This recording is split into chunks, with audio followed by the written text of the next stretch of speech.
Всем внимание! Эту женщину зовут Анна. Красивое имя, все согласны. Анна родилась в одном большом и красивом городе. Но сейчас живет в другом, большом и красивом городе. По гороскопу она Овен.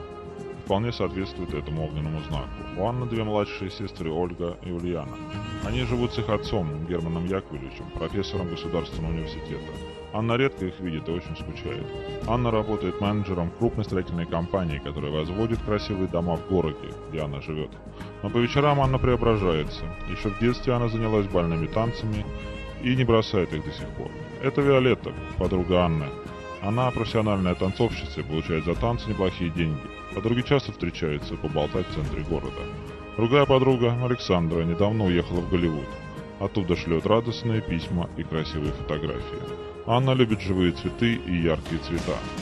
Она может часами любоваться на лошадей, экзотических птиц и безоблачное небо.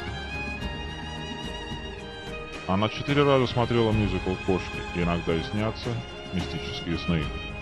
Анна мечтает полетать на параплане, побывать на Тибете и увидеть солнечное затмение.